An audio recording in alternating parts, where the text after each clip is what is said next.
I welcome you to this very timely event, and with me also to welcome you is Jessica Ramos of Trade Unionists in Solidarity with Colombia.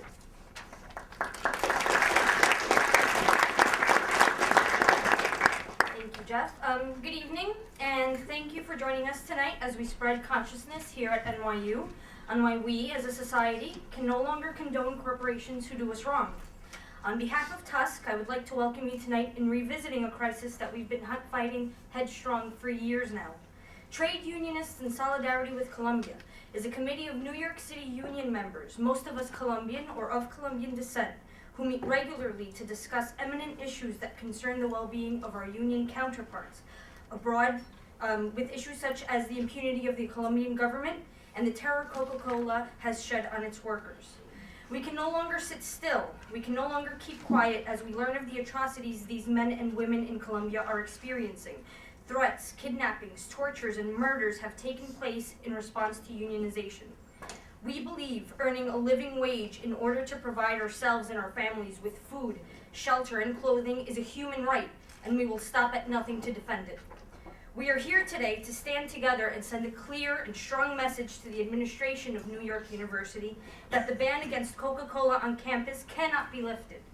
That until the Coca-Cola company acknowledges and remedies its faults, they must stand in solidarity with righteous corporate practices and with workers across the world to ensure that no worker, man or woman, falls victim to the repercussions of corporate greed.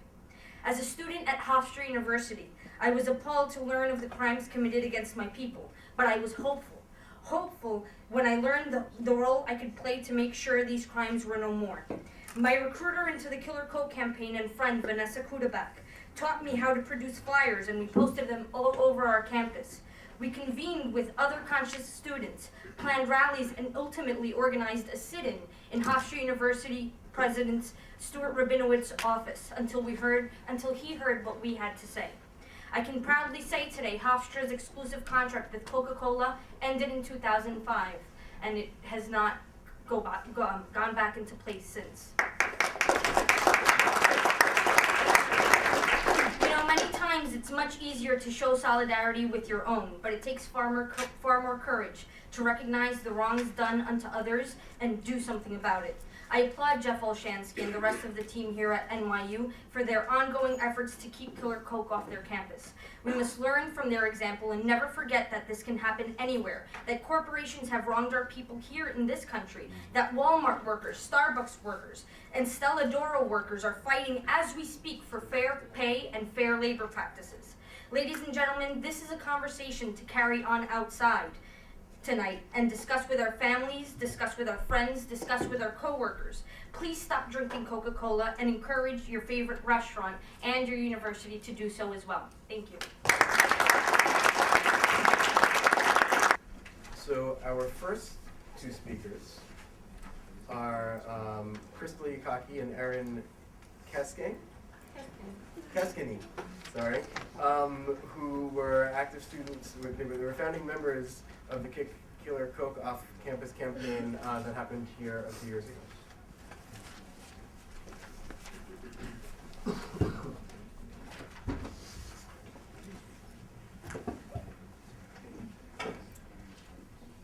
Hello, I would really like to thank you all for coming tonight. I'm Erin, and I'm really glad to be here. It's interesting because this is actually almost exactly the sort of event that got me involved with the Coke campaign to begin with. It was when union leaders from Colombia were touring the U.S. asking students to boycott Coke because of what was happening there, and so that's how I got involved, and that's what started everything here at NYU. So Crystal and I had each actually gone to separate events that were similar, and we just felt compelled to act. So we began mobilizing on campus, and the more and more people that heard about it, it was actually not a very hard case to present because it was so clear that there was something wrong here, and it had more and more student clubs signing on, individuals. We began working through the NYU council system, and although Coke repeatedly sent people to debate us in front of these councils, again, once our case was presented, it was clear, and actually the UCSL, one of the student councils, voted overwhelmingly to ban Coke and sent that proposal to our all-university senate. Now, unfortunately, it was watered down a little bit there, but the all-university senate clearly agreed with us that an independent investigation was needed in Colombia, that Coke really needed to address these allegations that were so serious.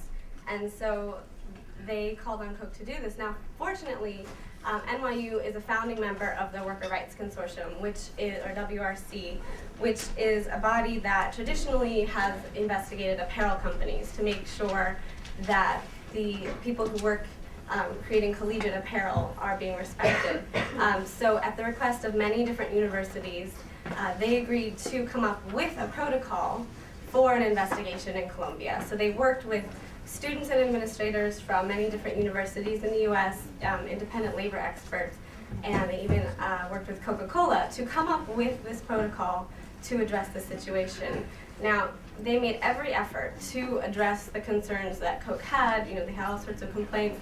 They made every effort to address those concerns without compromising the integrity and objectivity of the investigation. But Coke ultimately refused to cooperate and has continued repeatedly to refuse to cooperate with the WRC. And so that was what it took. That's what got NYU to ban Coke, finally. And we were so happy.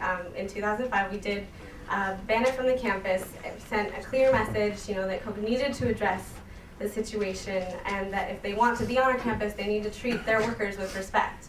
And when we did, as Jeff mentioned, you know, we're the largest private university in the country. We sent a really powerful message. We made international news, and I'm really proud that that's how we've used our name so far, and I would really hate to see that change. Crystal.